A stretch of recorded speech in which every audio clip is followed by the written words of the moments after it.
Ikaw? Anong ako? Balik kong tanong sa kanya sabay taas ng kanang kilay ko. Ikaw lang ang gusto ko mula noon hanggang ngayon. Sabi na may napakatamis na ngiti sabay yakap sa akin at halik sa leg ko.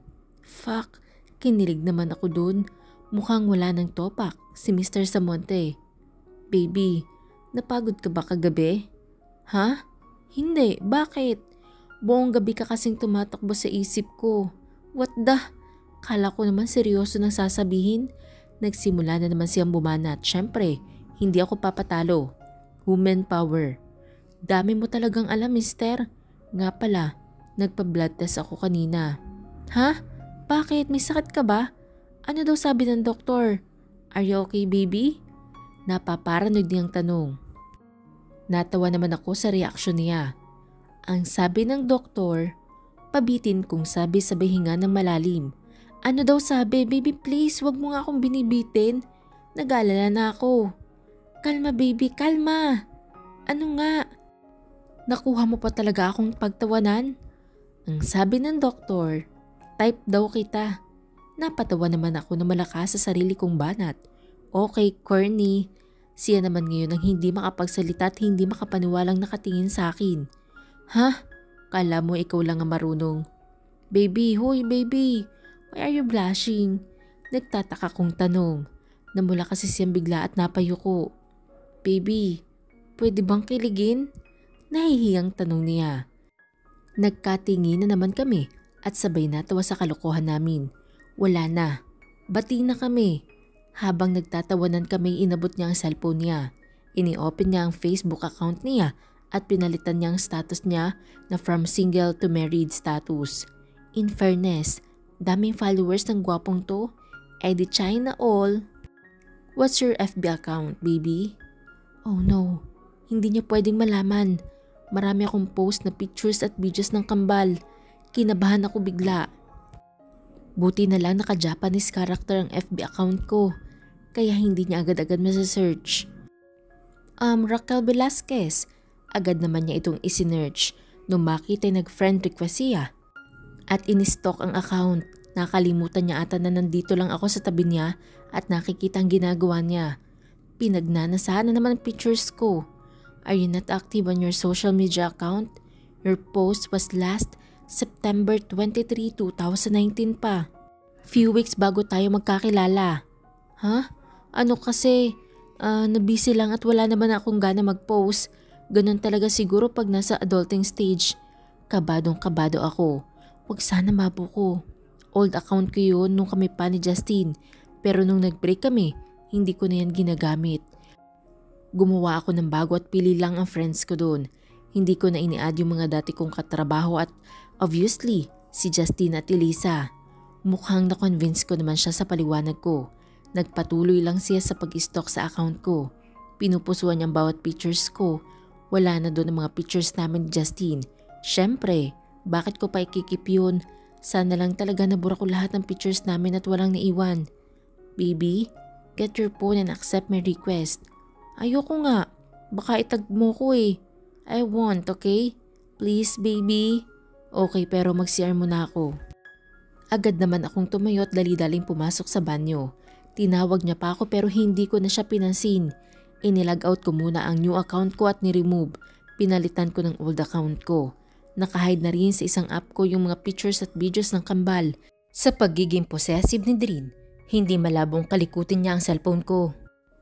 Noon kasi hindi ako nangingialam ng cellphone ni Justin kaya hindi ko agad nahuli ang paloloko niya. Anyway, naka-move on na naman ako sa kanya at napatawad ko na sila pero hindi ko makakalimutan yung lesson. Baby, matagal ka pa ba dyan? Kakapasok ko pa nga lang eh. Hindi na ako sumagot at inaccept na ang friend request niya. Hindi na ako nagtagal at lumabas na rin ako. Baka pasukin pa ako dito. Gusto mo naman, sabi ng malalandi kong utak. Teka, kumain ka na ba? Muli kong tanong sa kanya nung maalala kong nauna nga pala akong kumain. Kakain pa lang. Nag-order ka na ba? Ako na lang ang order kung hindi pa. Seryoso kong saad sa kanya. Pero hindi siya sumagot at lumapit siya sa akin na halos gahiblan na lang ang lapit ng labi namin sa isa't isa. No need.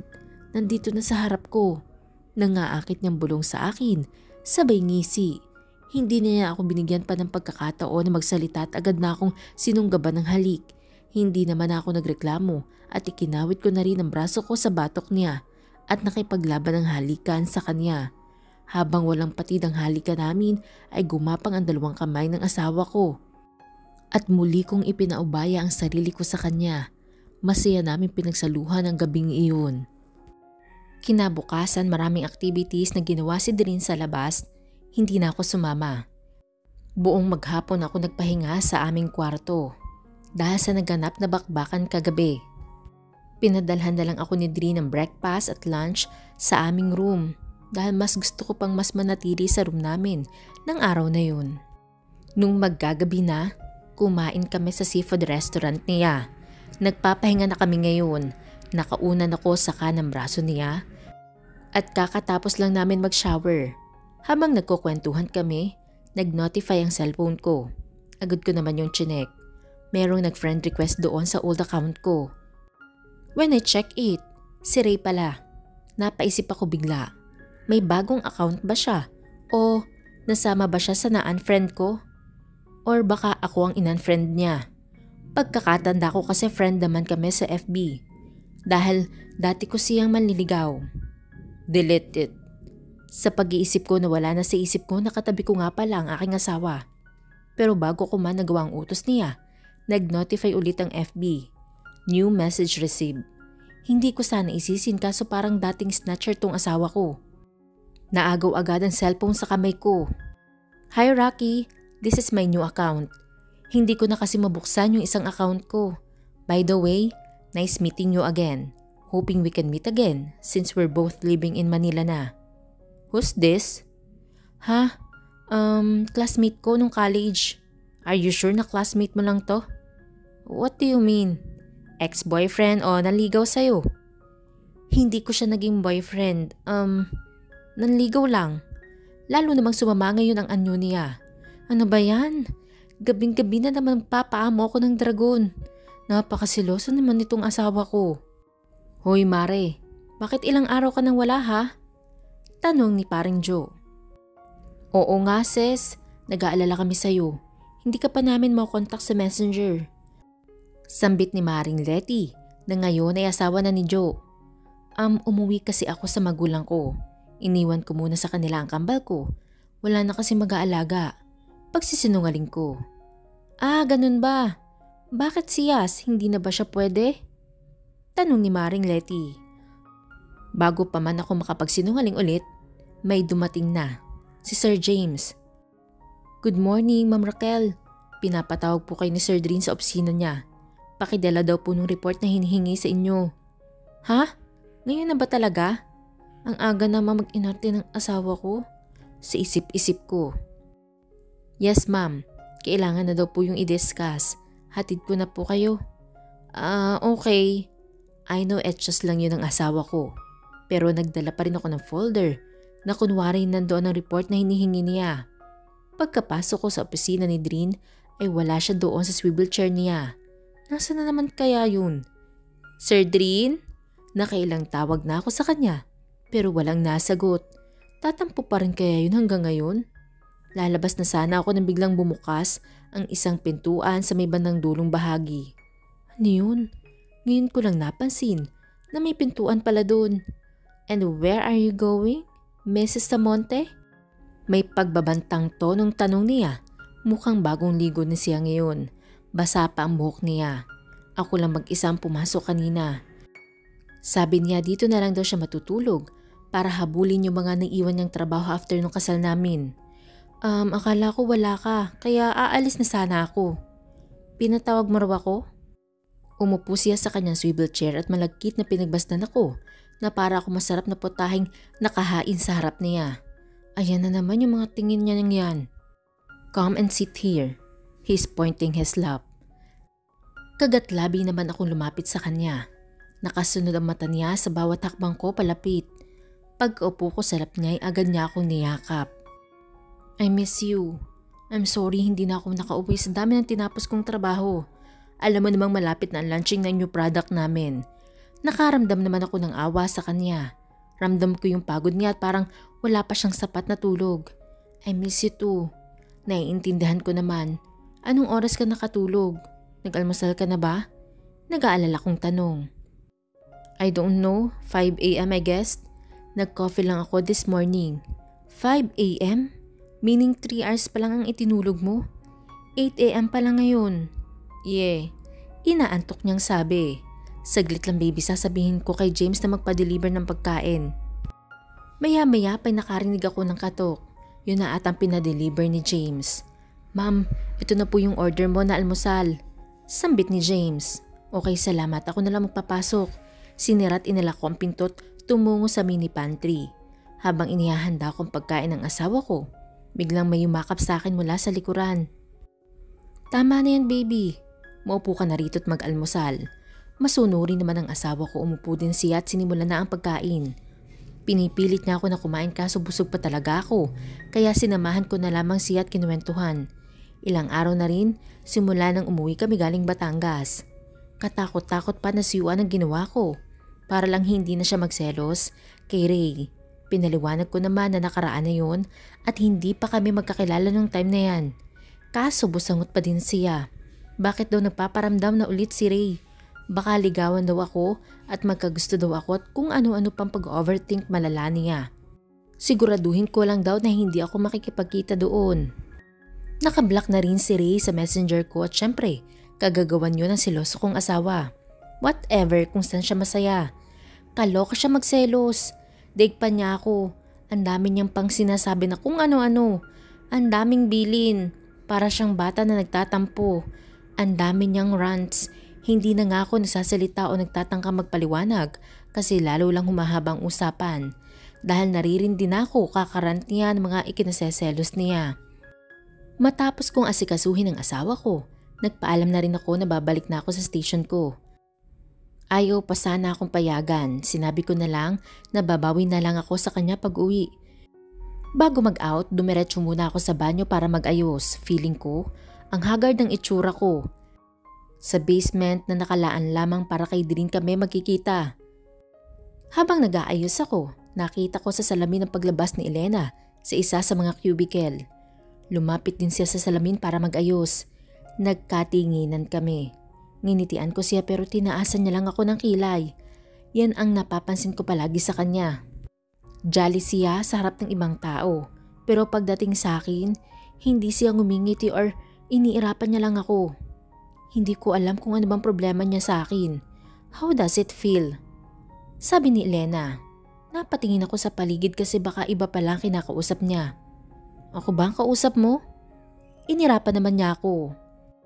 Sino pa bang nandito bukod sa ating dalawa? Abalo ko to ah. Tinaasan ko naman siya ng isang kilay. Aba malay ko ba kung may nakikita ka na hindi ko nakikita? Medyo pataray ko namang sabi. Medyo pa lang. How does it feel na makasira ka ng pamilya?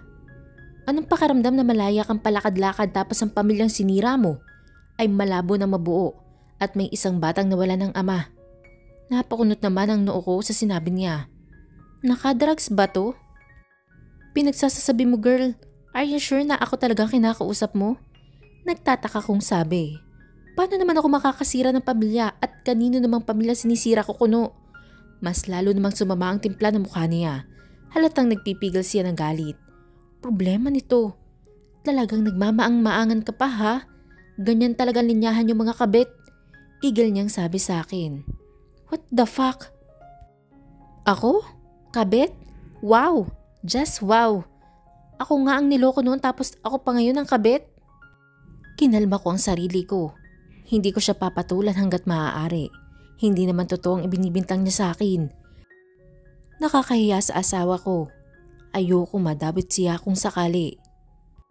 Elena, nagdadrugs ka ba? Saan nanggaling yung mga ibinibintang mo? Alam mo ba na pwede kitang kasuhan dyan sa mga ibinibintang mo sa akin? At nasang ebidensya mo nakabit ako nung kung sino bang Poncio Pilato dyan. Kabit pala ako? Sorry ha, hindi ako na-inform. Mas lalo umusok ang ilong ni Elena sa sinabi ko. Akala niya siguro papatalo ako sa kanya. Hindi ako papayag na kung ano-ano na lang ibinibintang sa akin. Hindi ako magpapaapi. Ang malandi, kahaliparot, mang-aagaw. Tangka niya sanang hahablutin ang buhok ko na maunahan ko siyang hawakan ng kamay niya. Sige, subukan mo lang akong saktan. Sisiguraduhin ko na matatanggal ka dito. Seryoso kong sabi sa kanya. Akala mo ba matatakot ako sa sinabi mo? As if namang magagawa mo yon. Lalo na kapag sinabi ko sa lahat na isa kang kabit. Homewrecker. Hindi ako papayag na magiging masaya ka. Habang umiiyak ang kapatid ko nang dahil sa iyo't nawala ng ama, ang pamangkin ko. Muli niyang sambit sa akin. Kapatid mo? Sinong kapatid mo sinasabi mo na inagawan ko? Punong-puno ako ng pagtataka sa kanya. Wala talaga akong idea kung sinong tinutukoy niya. Hindi siya sumagot pero masama pa din ang tingin niya sa akin. Ipaghihiganti ko ang kapatid ko. Gagawin kong lahat para masira ang buhay mo. Tandaan mo yan, Raquel. Tinalikuran niya ako sabay sara ng pinto na malakas. Halos mabingi naman ako sa lakas ng pagkakabagsak ng pintuan. Huminga muna ako ng malalim at tinapos na ang pag-ayos ng sarili ko. Bago punta ng asawa ko, na-stress ang ganda ko sa kanya. Sino ba kasing buruhang tinutukoy na mangkukulam na yun? Si Darin lang naman ang karelasyon ko ngayon. Pagkadating ko sa basement, naabutan ko naman ang asawa ko na nag-aantay sa akin. Nakasandal siya sa kotse habang may kinakalikot sa cellphone niya. Buti na lang kahit na-stress ako, may gwapo naman akong asawa. Wala namang ibang tao dito dahil restricted area to. De-remote control din ang gate nito kaya madali lang kay Drin ang pagbubukas at pagsasara. Are you okay, baby? Bakit nakabusungot ka? May nangyari ba? Nag-aalalang tanong ng asawa ko. Yumakap naman ako sa baywang niya. Yumakap din naman siya pabalik sa akin. Drin, kabit mo ba ako? May iba ka bang inanakan? Naluluha akong tanong sa kanya. Ha? Anong kabit na pinagsasabi mo dyan, baby, at naanakan? Ikaw pa lang. Bigla naman akong nabilaukan sa sarili kong laway. Naanakan na nga niya ako. 5 years old na nga pero syempre hindi pa niya alam yun. Pumasok na nga tayo sa kotse. Dito na tayo sa loob mag-usap habang nasa biyahe. Pinagbuksan naman ako ni Drin ang pinto. Now, tell me, what really happened? Bakit bigla na lang ganoon ang tinanong mo sa akin? You look stressed kanina. What makes you upset? Kasi naman kanina, sa restroom, may nagbibintang sa akin. Kabit daw ako. Sinira ko daw ang pamilya ng kapatid niya. Kinuwento ko sa asawa ko lahat ng nangyari kanina. Kumuyom naman ang kamao niya at magkasalubong ang kilay. What's her name? She's Elena. Her full name? I don't know, baby. Hindi naman kasi ako interesado sa ibang tao. Kay Letty at Joe lang naman ako malapit. May trauma na kasi ako dahil sa mga katrabaho ko noon na tinuring kong pamilya. Pero naging kasangkapan ng panloloko sa akin. Don't worry, baby. Ipapa-background check ko siya. Gusto mo ba siyang sampahan ng kaso? O tanggalin siya? You decide. Kasi kung ako ang tatanungin, sasampahan ko siya ng kaso. Wag na muna, baby. Mas maiging nasa company mo pa siya. Mas malalaman natin ang mga ikinikilos niya. Yung way kasi ng pagkakasabi niya sa akin, parang talagang siguradong sigurado siya na ako yung sumira ng pamilya ng kapatid niya. Samantalang dito ko lang naman siya nakilala sa company mo. At never naman ako nagkaroon ng karelasyon dito. Gusto kong malaman kung sinong tinutukoy niya. Mahaba akong salaysay. Alright, don't worry, baby. I believe you. I will not let her to hurt you. At kapag ginawa niya talaga na ipagkalat niya na isa kang kabit, I will make sure that she will pay for her action. Nakahinga naman ako ng maluwag sa sinabi niya. At least mas pinaniniwalaan niya ako. At hindi kami masisira dahil sa maling chismis na kakalat kong sakali. Papatunayan ko pa kay Drin at sa pamilya na malinis ang intensyon ko kay Drin, tapos may kung sino lang nasisira sa akin hindi pa totoo. Pagkadating namin sa bahay namin ay nagpresenta na ako na maghanda ng dinner namin. Gusto kong ipagluto ang asawa ko dahil hindi siya nakakain ng maayos simula nang umuwi kami. Ipinagluto ko siya ng sinigang na ulo ng salmon. Sinamahan ko ito ng maraming gulay para makabawi siya ng lakas sa ilang araw niyang pagpupuyat. Ginawaan ko na rin siya ng dessert, ang palaya salad na may ripe mango. Mukhang nagustuhan naman niya dahil taob ang kaldero pati salad na halos siya lang ang kumain. Hindi na ako tinirhan. Thank you sa masarap na dinner, baby. Nakangiti niyang puri sa akin. Muli po, sabay-sabay po nating abangan ang susunod na kabanata. Maraming salamat po.